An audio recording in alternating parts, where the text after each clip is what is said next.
Yo, what's up dude? Ketemu lagi dan kita di sini masih di Indogen Crypto Channel. Hari ini di tanggal 1 ya, di bulan Januari 2024 guys.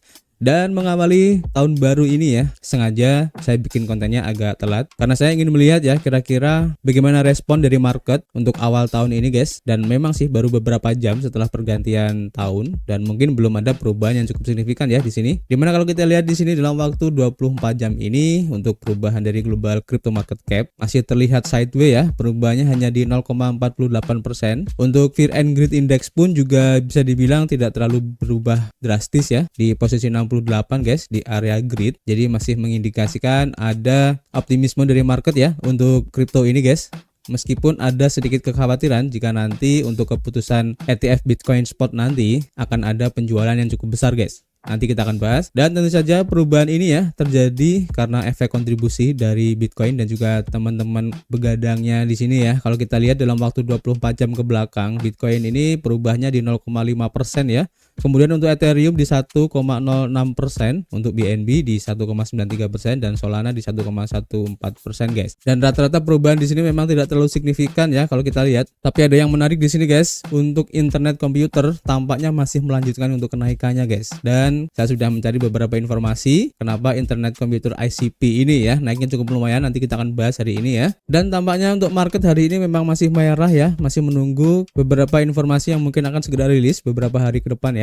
Jadi kita tunggu aja. Dan untuk perubahan yang terjadi pada pergerakan harga Bitcoin terlihat di sini guys, masih terlihat ya untuk area support di 42.000 ataupun di area seandainya kita tarik garis di sini ya. Ini menjadi titik support yang cukup penting ya. Jangan sampai tertembus guys. Kalau tertembus artinya untuk pola double top di sini akan valid dan ini akan menegaskan atau mengkonfirmasi untuk penurunan Bitcoin selanjutnya ya. Dan tampaknya untuk targetnya mungkin agak sedikit dalam guys. Biasanya ya, ini kan orang-orang ataupun investor lagi menunggu untuk keputusan dari SEC mengenai pengajuan aplikasi ETF Bitcoin Spot yang diajukan oleh beberapa asset manager besar dunia ya, dimana para mata investor-investor ini juga sedang menunggu kelanjutannya guys.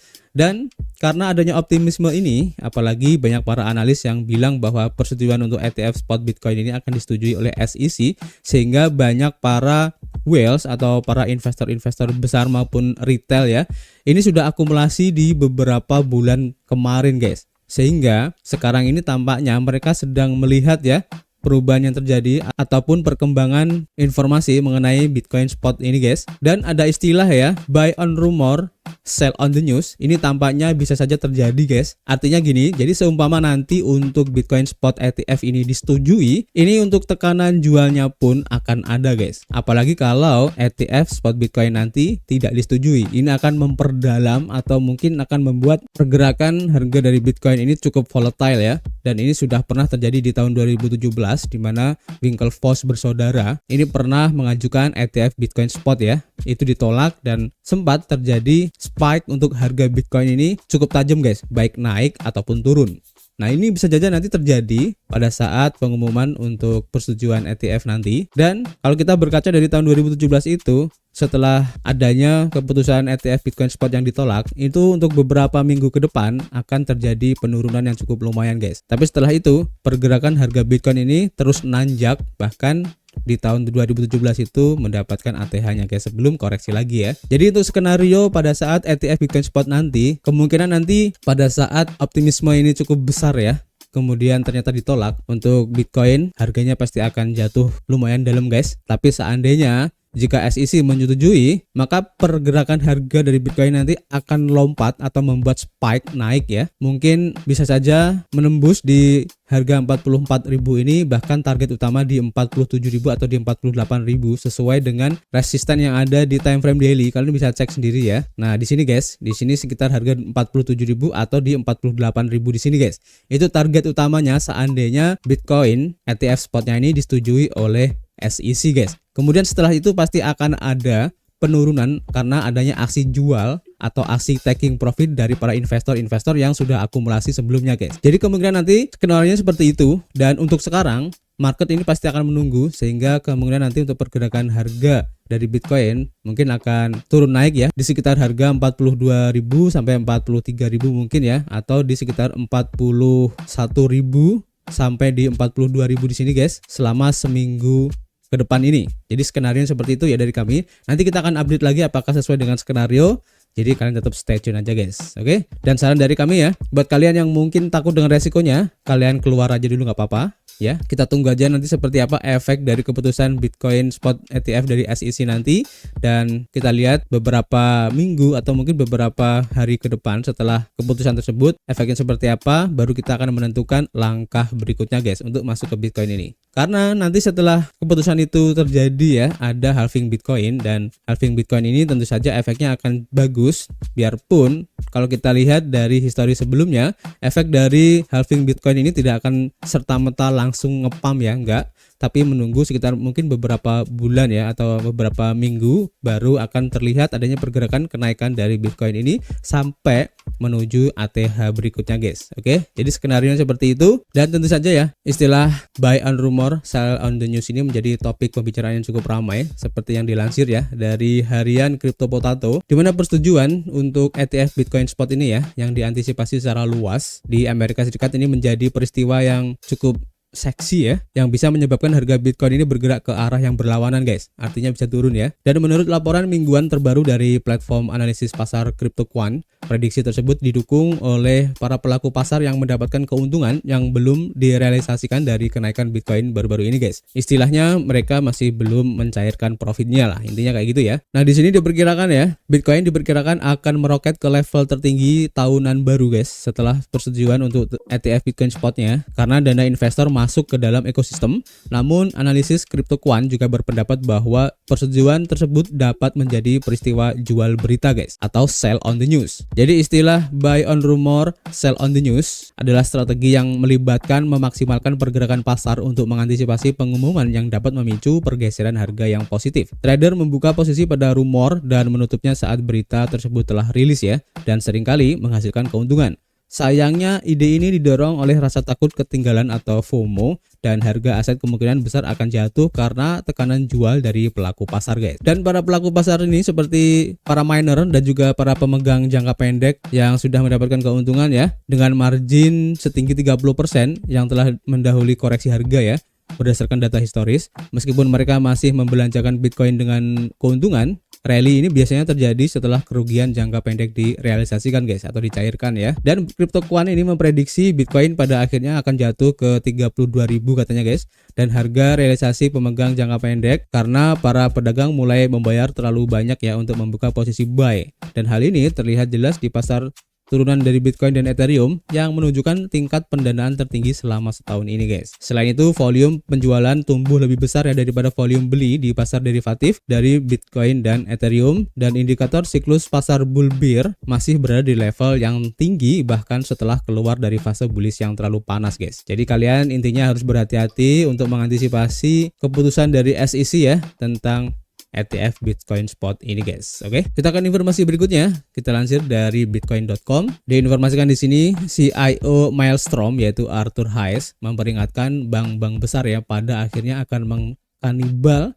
model bisnis dari Tether ini guys. Arthur Hayes sebagai mantan CEO BitMEX dan CIO Maelstrom, sebuah dana investasi tahap awal yang berfokus pada kripto, telah menyatakan ya bahwa dia itu mengharapkan bank-bank besar itu untuk menjadi atau mengambil alih bisnis stablecoin yang sekarang didominasi oleh Tether sebagai perusahaan di balik USDT guys. Di podcast Unchained milik Laura Shin, Hayes ini menjelaskan bahwa meskipun Tether telah mengonfirmasikan ya dirinya untuk menjadi produk yang hebat di pasar kripto, Tether hanya mencapai statusnya karena penolakan sistem perbankan Amerika Serikat untuk menawarkan produk serupa guys. Hayes menyatakan bahwa situasi ini akan berakhir ketika Departemen Keuangan Amerika Serikat mengizinkan bank-bank tradisional untuk menerbitkan stablecoin ya yang legitimasi dan dukungannya tidak akan dipertanyakan. Di mana Hayes memprediksi bahwa bank-bank seperti JP Morgan akan menggantikan Tether dan perusahaan stablecoin lainnya, membuat permainan bunga yang sama seperti yang dilakukan saat ini guys. Nah ini menarik ya. Dan kalau saya pribadi sebenarnya sih setuju aja ya dengan perkataan si Arthur Hayes ini guys. Seenggaknya ada semacam entitas yang mengatur stablecoin guys, dan entitas ini harusnya di bawah pengawasan pemerintah Amerika Serikat ya, atau governance, agar keamanannya bisa dipertanggungjawabkan guys. Karena seperti yang kalian tahu ya bahwa Tether ini merupakan perusahaan swasta dan mereka memonopoli untuk USDT ini guys. dan mereka itu bisa seenaknya ya untuk minting USDT ke market guys. Dan ini sangat berbahaya ya jika terjadi sesuatu terhadap Tether ini ya, karena untuk market dari Tether ini di kripto memang sangat signifikan penting ya, dan ini bisa saja akan menghancurkan dunia kripto seandainya Tether ini runtuh guys. Ini sangat berbahaya dan saya setuju dengan perkataan si Arthur Hayes ini guys. Kita lihat aja nanti seperti apa, apakah disetujui. Dan kita lanjut ke informasi berikutnya ya. Kita lansir dari The Block, dan ini informasi terbaru dari upgrade Ethereum ya, seperti yang disampaikan oleh Vitalik Buterin yang membagikan untuk roadmap di 2024 yang diperbarui ya untuk Ethereum guys, dimana prioritas ini ya termasuk pada The Merge kemarin ya, yang merubah Ethereum menjadi proof of stake untuk konsensusnya. Kemudian ada The Surge untuk target 100.000 transaksi per detik di seluruh Ethereum dan jaringan layer 2-nya. Kemudian ada The Scores, ini tujuannya untuk mengurangi risiko di sekitar MEV dan penyatuan liquid. Kemudian ada The Forge untuk verifikasi blok yang lebih mudah. Kemudian ada The Purge untuk menyederhanakan protokol, dan ada The Splurge untuk yang lainnya guys. Nah, di sini Vitalik dalam utasnya ya di X mendukung Single Slot Finality atau SSF sebagai jalan termudah untuk menyelesaikan banyak kelemahan desain Ethereum, dan memuji kemajuan yang dibuat pada jaringan layer 2 dan dengan implementasi Verkle 3. Vitalik juga menjelaskan ya bagaimana prioritas Scores telah diorientasikan kembali untuk melawan sentralisasi ekonomi di Ethereum dalam dua teater utama guys, yaitu MEV dan liquid stake pooling guys. Dimana pertumbuhan layanan staking Ethereum yaitu Lido DAO ya, ini telah menimbulkan kekhawatiran seputar sentralisasi ekonomi di Ethereum sejak transisi blockchain ke konsensus proof of stake ya. Dan selain dari perubahan kecil lainnya, prioritas utama ekosistem Ethereum tetap sama dari garis besar tahun lalu. Vitalik menolak untuk memperkirakan garis waktu untuk perubahan ekosistem, meskipun perubahannya diurutkan secara kasar ya, sesuai dengan prioritas guys. Untuk lebih jelasnya ya, dari update roadmap untuk Ethereum, kalian bisa cek di watcher.guru. Nanti linknya akan saya kasih di deskripsi guys. Di sini sudah dijelaskan ya untuk bagian-bagiannya, mungkin kalian lebih mengerti daripada saya ya. Dan kalian bisa kasih komentar tentang perubahan ini di kolom komentar guys. Dan kita lanjut ke informasi berikutnya. Seperti yang tadi saya bilang di awal ya, bahwa token ICP yaitu Internet Computer sedang mengalami kenaikan yang cukup lumayan tinggi ya beberapa hari ini guys, seperti yang dilaporkan di harian EMB Crypto. Dan pertanyaannya, apakah di tahun 2024 ini akan menjadi sesuatu yang membahagiakan bagi ICP? Jadi setelah kenaikan di 234% year to date, ICP menginginkan lebih banyak di tahun yang baru ini. Jadi ICP berlawanan ya pergerakan harganya dari tren pasar yang lebih luas dan melonjak sebesar 32,7% guys dalam 24 jam terakhir menurut data CoinMarketCap ya, dimana harga ICP sekarang di 13,44 dolar ya pada saat penulisan artikel ini. Dan tentu saja kenaikan ini merupakan sesuatu yang menarik guys, yang terjadi pada saat kripto teratas ya seperti Bitcoin dan Ethereum serta yang lainnya ini mengalami penurunan ya, bahkan bisa dibilang sideways yang cukup luas. Dan sesuai dengan fundamentalnya, ICP ini tidak hanya bergantung pada pergerakan Bitcoin, tapi sebaliknya ICP ini juga memiliki utilitas yang mempengaruhi nilainya ya. Contohnya adalah utilitas yang mempengaruhi nilainya termasuk penyimpanan nilai dan staking yang melibatkan network nervous system guys. Nanti kita akan coba lihat seperti apa ya. Dimana NNS ini adalah sistem tanpa izin terbuka yang mengontrol blockchain komputer internet atau ICP ini ya. Namun kalau dilihat dari ekosistemnya, dievaluasi ya bahwa proyek ini tidak ditemukan adanya perkembangan yang besar ya. Oleh karena itu, mudah untuk menyimpulkan ya bahwa kenaikan harga ini disebabkan oleh meningkatnya minat terhadap mata uang kripto guys. Tetapi kalau kita lihat ya dari DeFi lama untuk TVL-nya atau Total Value Lock dari token ICP ini, terlihat ya memang ada kenaikan yang cukup signifikan dimulai sekitar akhir Juli tahun kemarin ya, dimana pada awal Desember kemarin ini kenaikannya cukup signifikan banget guys, dimana para holders dari token ICP ini tampaknya sangat tertarik ya untuk melakukan stakingnya di platform NNS. Kalian bisa buka ya halaman NNS yaitu Network Nervous System. Linknya nanti akan saya kasih di deskripsi guys. Jadi buat kalian yang mempunyai token NNS daripada nganggur ya, kalian bisa lakukan staking aja guys. Kalian klik aja di sini untuk Decentral Apps dari NNS ini. Nanti akan dibawa ke halaman ini ya. Kalian lakukan registrasi di situ ya. Caranya cukup simpel banget. Jadi nanti kalian bisa melakukan staking di platform ini guys. Untuk lebih jelasnya, jika kalian tertarik ya untuk pembahasan gimana caranya staking di ICP ini, kalian tulis aja di kolom komentar. Jika nanti banyak yang request, kita akan buatkan video khusus ya untuk tutorial staking ICP di NNS ini guys. Oke. Jadi untuk sementara itu dulu guys untuk informasinya. Nanti kita akan update lagi ya. Dan untuk informasi yang lain yang mungkin belum sempat kita sampaikan ya, nanti kita akan share di akun Twitter IndoJam. Dan untuk project-project baru, project-project yang lagi testing, project-project yang lagi dalam fase testnet ataupun sedang melakukan pre-sale untuk tokennya, IDO, IFO, IEO dan lain-lain, nanti kita akan share di akun Telegram ya. Jadi buat teman-teman yang mencari crypto gems yang berpotensial ya, kalian bisa kunjungi atau kalian gabung di Telegram kita guys. Oke. Jadi kita masih menunggu ya untuk kritik dan saran kalian di kolom komentar. Nanti kita akan ngobrol banyak di dalamnya dan tentu saja guys, kita akan ketemu lagi di informasi berikutnya. Peace.